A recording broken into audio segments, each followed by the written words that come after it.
What is going on, guys? Welcome back to the channel for this really quick video, and today I'll be talking about why most attributes and badges seem useless. Just want to make it clear, I'm not saying that they are useless. Of course, all stats and badges work. It just happened that sometimes it's hard to feel them. So in this video here, I'll be explaining why it's happening. I know it's pretty much the end of the game cycle, but this info here is really useful for you to fully understand how things work, because there's a huge chance that it's going to be like this for a long time, unless there will be a major change, which I'll be explaining later. And by the way, this topic here can generate a lot of opinions, so after watching, please feel free to share in the comment section what you feel about it. So let's get right into it.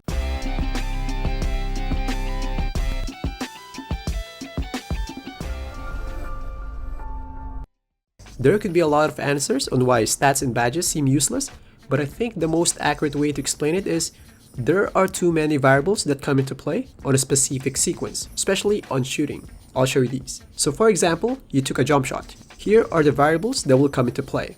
There will be some on the defensive end, but we'll focus on the offensive end. Of course, you got your 3-point rating, which is ranging from 25 to 99. You got around 4 badges that can activate on one shot, and they can have 4 levels each. You got your shot timing, you got your hot zones, takeover, skill boost, your jump shot stats, and there could be some others. Now, all those variables will affect a really small scale result only. On a park game, a player may shoot like 5 to 6 times only.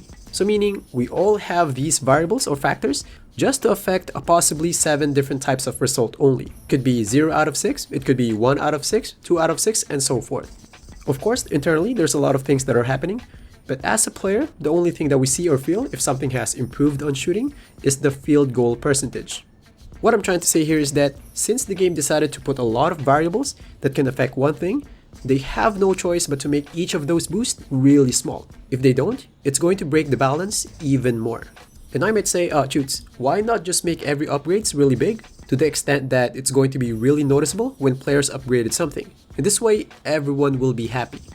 I know what you mean, but I'll show you these. Let's say 2K decided to increase every boost on each variables to the extent that the moment you upgraded the badge or you upgraded a couple of points, you can feel it straight away.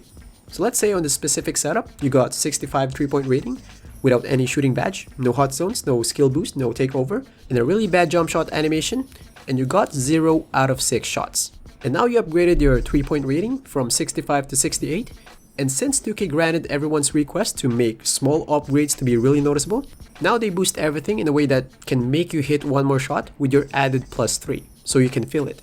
Then fast forward, if that's the amount of boost they will give you, it means that at 83, you will be able to shoot 6 out of 6. Or in other words, 83 will be enough for most players to shoot perfectly. Then if that's the case, then what these other variables are for? If at 83 without any badges or hot zones or whatsoever, everyone can make every shot anyway. If that's how we want it, then there will be a point that no one would miss if they max out everything. It will be overkill. And I might say, Choots, how come when I played NBA Live back in 2005, I compared 2 players, one got 75 and one got 81 3-point, and I really felt a lot of difference. You gotta keep in mind that the only variables on NBA Live are the 3-point rating and the shot timing. So that's why the programmers tuned it in a way that every point should make a really noticeable difference. You can't do that on 2K because there's a lot of variables. If you still don't get what I mean, I'll show you a quick real-life equation. Here's the one for 2K. Let's say the result is 100, and since you have many variables, let's say 10 for example, each variable should be small to make a state of balance, or some would say equilibrium. And now for NBA Live, since we got only 2 variables, now we need those 2 to be really big, so they can be equated to 100. And I might ask, Choots, how come when I play these hack and slash RPG games with many skills and weapon stats, I can feel a lot of difference even I only changed a small bit? I know what you mean, but the thing about those games is the output is really visible. Like for example, before you upgraded your weapon, this was your damage, but since the output is usually in the form of life bar, even it's a small boost only, it can be seen. Even this small, visually you can see it. Unlike with a basketball game, in terms of shooting, our output is only in the form of your field goal mix in a game, which is hard to feel.